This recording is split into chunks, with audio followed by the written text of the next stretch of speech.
The boy noticed the wind before anyone else did. Not because it was loud, not because it was strong, but because it moved differently. High in the mountain valley, early autumn had settled in quietly. The mornings were cold enough to sting bare fingers, but the days still carried a weak, tired warmth. Smoke rose lazily from chimneys. Axes rang against wood.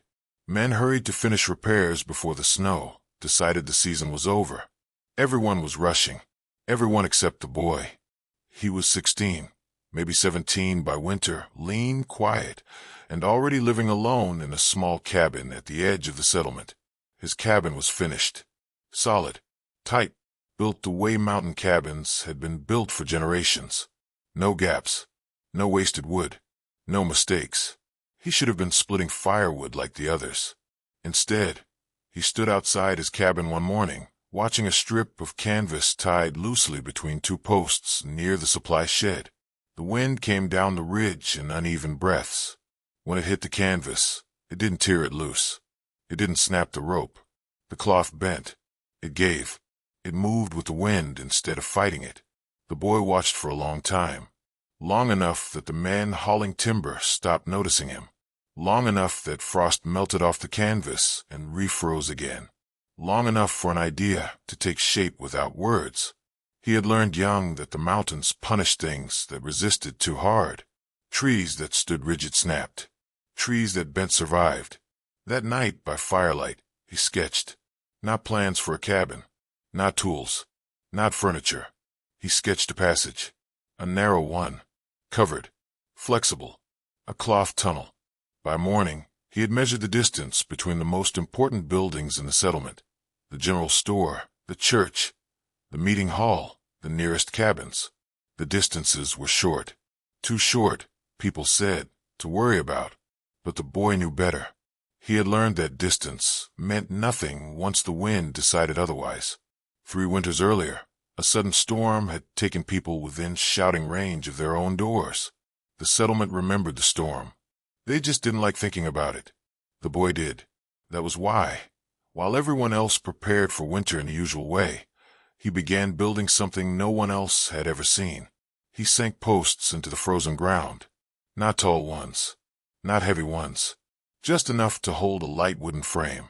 Then he crossed the poles at angles, lashing them tightly with rope. It looked like scaffolding, or tent bones, or nothing useful at all. When he stretched canvas across the frame, the laughter started. Building a tent in the middle of the settlement? Wind will tear that apart in minutes. That's not how you stop cold. Men slowed their work to watch him. Some shook their heads. Some laughed openly.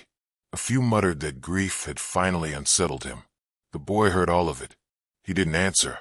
He pulled the canvas tighter. By the second day, the comments had spread. The boy was wasting good cloth. The boy was blocking pathways. The boy thought fabric could stop a mountain winter. One man called out as he passed, "What's that supposed to do when the snow comes?" The boy didn't look up. "It's not for snow," he said quietly. That answer confused them more than silence would have. By the 3rd day, the settlement elder came to see it for himself. The elder had lived through more winters than anyone else still standing. He knew which roofs failed first, which walls cracked, which decisions got people killed. He studied the narrow covered passage forming between 2 buildings. Canvas stretched tight, frames angled slightly inward, anchors spread wider than expected. He frowned. "You can't outbuild a blizzard with cloth," the elder said. "I'm not trying to," the boy replied. The elder snorted. "Then what are you trying to do?" The boy adjusted a rope, checking the tension with careful fingers. "I'm trying to give people time." The elder stared at him. "Time doesn't come from fabric," he said. "Time comes from firewood and strong walls." The boy nodded. "This gives people time to reach them." That was the moment the elder decided the boy was mistaken, but harmless. "Finish it if you want," he said, "but don't expect help." The boy never had. He worked alone. Each frame took half a day to set properly. The rope burned his palms raw. The canvas fought him when the wind rose, snapping and tugging like it wanted to escape. By night, his hands trembled from the strain. By morning, He returned to the work without complaint.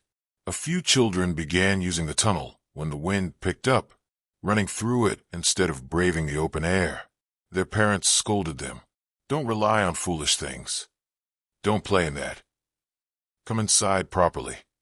The tunnel grew longer, section by section. It connected 2 buildings, then 3. Still, no one helped. By mid-October, the boy had spent nearly everything he had saved. Canvas that could have been traded, rope that could have been used elsewhere, time that could have been spent preparing for himself. People whispered that winter would teach him the lesson they couldn't. One evening, a girl his age stopped to watch him work. She didn't laugh. She didn't comment. She just held the loose end of the canvas when the wind surged, steadying it until he tied it down. He nodded once in thanks. Nothing more was said. The first storm came early. Not a blizzard, just a sharp test. Wind howled through the settlement, biting and loud. The villagers expected to wake up to torn cloth and scattered frames. Instead, they found the tunnel standing. The canvas bowed. The frames creaked, but nothing broke. Inside the tunnel, the air was calm, still, warmer than the open yard by just enough to feel the difference. The boy walked through it once, slowly, from one building to the next. Snow brushed the outside. None touched him. A few people noticed. No one admitted it mattered. That wasn't a real storm. Wait until winter. The boy said nothing. He finished the final section before the ground froze solid. By November, the tunnel formed a continuous passage through the heart of the settlement. It looked fragile. It looked temporary. It looked foolish. And that was why no one paid attention to it anymore, which was exactly when the mountain began to change. The air pressure dropped. Animals moved lower. The sky took on a pale, hollow color the old ones recognized, but didn't like to talk about. The boy noticed first. He reinforced the anchors, checked every rope, replaced one fraying section of canvas. When someone asked why he was fussing over it now, he answered calmly, because soon, it won't matter what anyone thinks. If you're enjoying this slow, quiet kind of frontier story, stories about overlooked choices and the moments that change everything, consider subscribing. These mountains hold many more stories like this one. The wind died suddenly one morning. Not faded. Stopped. The silence pressed against the settlement like a held breath. The boy stood at the entrance of the tunnel, looking up the ridge, and waited, because now the mountain would decide. By late autumn, the cloth tunnel had become something people talked about without lowering their voices. Not because it was impressive, because it looked wrong. A long, narrow corridor of layered cloth and canvas stretched from the boy's cabin door to the storage shed 20 steps away. It sagged slightly between wooden ribs, patched in places with mismatched fabric, tied down with rope instead of nails. It didn't look like protection. It looked like hesitation. Men passing the cabin slowed their horses, just long enough to stare. One of them laughed and said, "So now he's afraid of the wind too?" Another said nothing at all, just shook his head the way adults do when they think something is pointless and temporary. The boy never responded. He kept adjusting the seams. Every morning, before the frost burned off the grass, he checked the ties. Every evening, before the fire dimmed, he walked the length of the tunnel, hands sliding along the cloth, feeling for gaps. He was 16. And already being treated like a mistake waiting to happen. Inside the cabin, the adults talked louder when he wasn't in the room. "Would make sense," one of them said. "Stone makes sense," another replied. But cloth. They had built cabins that survived storms. They had lost fingers to winter. They had buried animals frozen stiff before dawn. And none of them had ever seen fabric stop a blizzard. What they didn't understand, what they never asked, was why the boy built it. They assumed fear. They assumed inexperience. They assumed he was solving the wrong problem. But the boy wasn't trying to block the storm. He was trying to move through it. The first snow came early. Not heavy. Just enough to dust the trees and soften the ground. People smiled when they saw it. Winter's coming gentle this year. someone said. The boy didn't smile. He stepped into the tunnel for the first time with snow falling, closed the flap behind him, and stood still. The wind howled outside. Inside the tunnel, it didn't stop, but it changed. The sound became lower, duller, contained. He exhaled once. Then he opened the far flap and stepped out. A week later, the laughter got louder. Someone hung a scrap of cloth from a fence post near the road, twisting it so it flapped wildly. "Look," they said, "he's expanding." Another man pointed at the tunnel and said, "When the snow piles up, that thing will collapse and trap him inside." The word trap lingered. That night, the boy reinforced the ribs with another layer of wood, not thicker, closer together. He didn't work faster. He worked deliberately. By midweek, the sky changed. Not dark, heavy. The air felt pressed flat, like something waiting to fall. Animals stopped roaming far from shelter. Smoke from chimneys didn't drift, it sank. The adults noticed. They checked roofs. They stacked firewood. They laughed less. The boy added one more inner layer to the tunnel. Cloth inside cloth. Air trapped between. Still no nails. Only rope. Only flexibility. That night, the boy sat alone by the fire. He didn't write. He didn't plan. He just listened. Wind against wood. Fabric whispering softly outside. He remembered last winter. How a man froze 10 steps from his own door. Not from cold alone. From exposure. From wind stealing heat faster than legs could move. The tunnel wasn't warmth. It was time. The next morning, snow fell sideways. Not enough to alarm anyone. Yet, but enough that walking from door to shed stung bare skin. The boy moved through the tunnel easily. Outside, men squinted against the wind. Inside the cloth corridor, the boy walked upright. Someone noticed. They said nothing, but they watched. By evening, the town split quietly. Some still laughed. Others stopped mentioning it altogether. A few, just a few, looked at the tunnel and then at the sky, and didn't say anything. That silence mattered. The boy felt it. He didn't acknowledge it. He checked the knots again. The wind stopped that night. Completely. No sound. No movement. Snow hung in the air like it had forgotten how to fall. The adults slept uneasy. The boy didn't sleep at all. He sat dressed, boots on, waiting.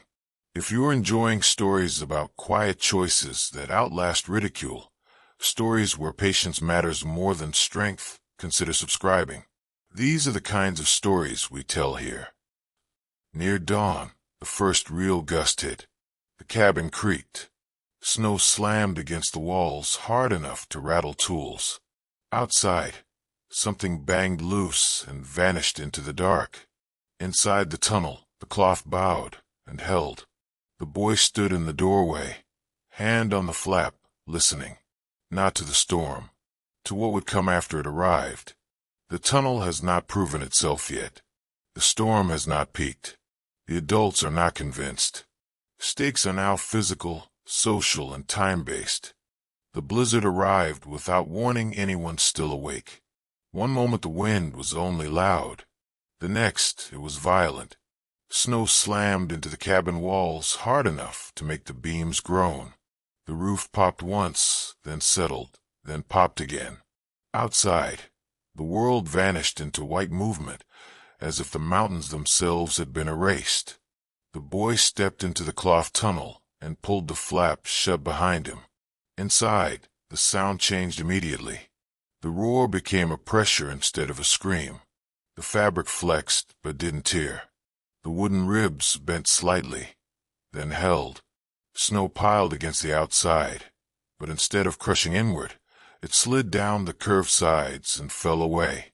He walked carefully, one hand brushing the inner layer, feeling the trapped air between the cloths stay warm enough to breathe easily. At the far end, the shed door was already half buried. He cleared it with a shovel, moving slowly, conserving effort, then returned through the tunnel before the wind could reach his skin. Across the clearing, another cabin door burst open.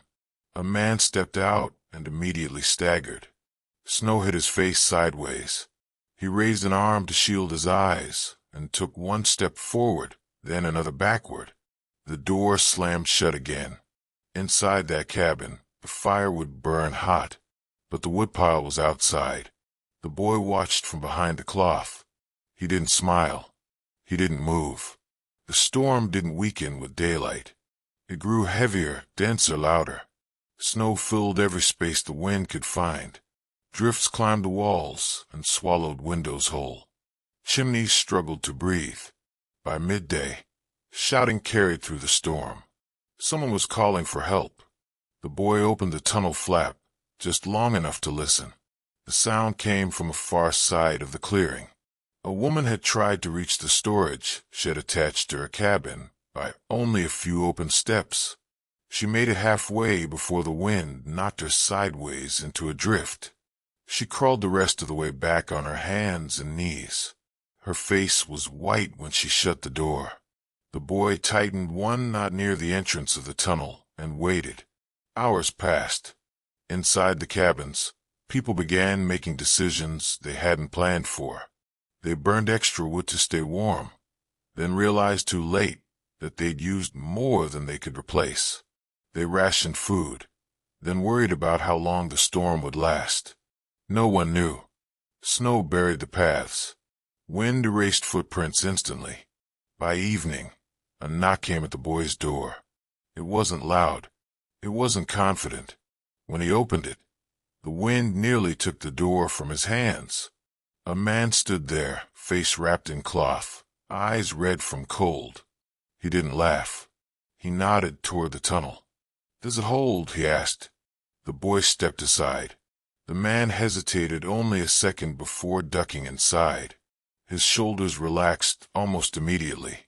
Inside the tunnel, the wind lost its teeth. Snow brushed the outer fabric, but didn't touch skin. The man exhaled a long breath he hadn't realized he'd been holding. They walked together to the shed and back without speaking. That night, 2 more people came. Then 3. The laughter was gone. The storm raged on. By the second day, some roofs began to sag. Snow piled faster than it could slide off. Men climbed onto their cabins with shovels, fighting the wind for every breath, then retreated shaking and exhausted. One slipped. He didn't fall far, but far enough. Getting him inside took 4 people and nearly cost them more than bruises. The boy watched, then extended the tunnel's outer flap slightly, anchoring it lower so snow wouldn't force its way in. No one commented. They just used it. By the 3rd night, the blizzard trapped everyone completely. No roads, no visibility, no movement without shelter. The tunnel became the only safe path between warmth and supplies.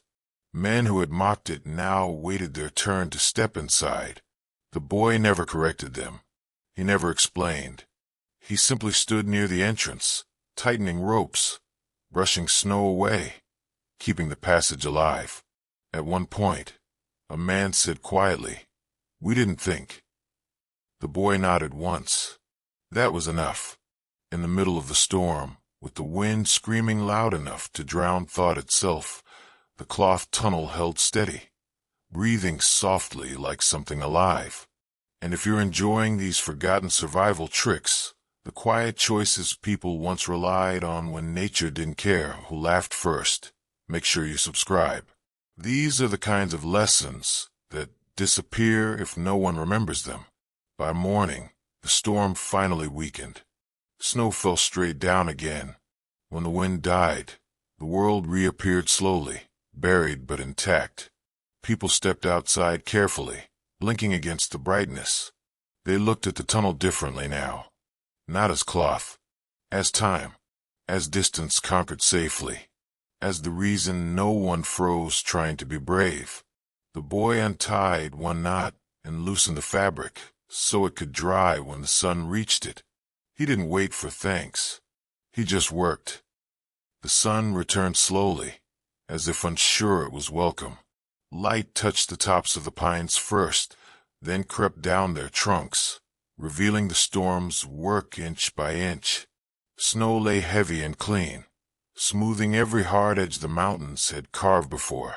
Cabins looked smaller now, pressed low beneath white weight, smoke rising carefully from chimneys that had survived the night. The boy stepped out early, before anyone else. Cold air filled his lungs, sharp but no longer angry. The silence felt strange after days of constant noise. He stood still for a moment, listening, making sure the wind was truly gone. Then he moved to the tunnel.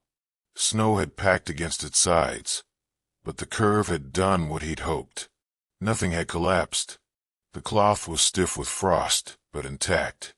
He brushed snow away gently, working from one end to the other, loosening ropes just enough to let trapped moisture escape. Footsteps crunched behind him. One of the men stopped a few paces back, unsure whether to speak. When he finally did, his voice was quiet. "I didn't think something like that would work." The boy kept brushing snow. "It wasn't meant to look like it would," he said. The man nodded, as if that answered more than the question he'd asked. Across the clearing, others emerged from their cabins. People stretched sore backs and shaded their eyes against the glare.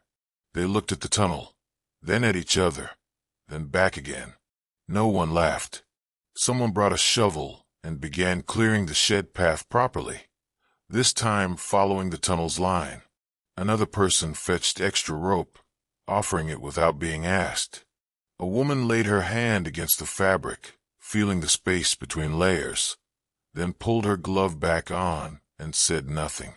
The boy folded the outer flap neatly and tied it up for the day. The tunnel had done its job. It didn't need to prove anything now. By midday, the road beyond the trees was still buried. No one was leaving. There was work to do first, clearing roofs, checking chimneys, making sure nothing cracked in the freeze. When someone slipped again, it was caught quickly. People moved differently now. Slower, more deliberate. They paid attention. That evening, a fire burned in the shared cabin. People sat close, speaking softly, as if the storm might hear them if they raised their voices. Someone mentioned how close things had come. Someone else shook their head and said they hadn't slept at all the first night. The boy sat near the edge of the room, warming his hands, listening more than speaking. A man finally asked, "How did you know?" The boy looked into the fire. "I didn't," he said. "I just didn't trust the wind." That answer stayed with them. In the days that followed, the tunnel was left standing, not because it was still needed, but because no one wanted to be the one to take it down. It had become part of the place, like the cabins themselves. Quiet proof that preparation didn't have to look strong to be strong. Snow melted slowly. Drifts shrank.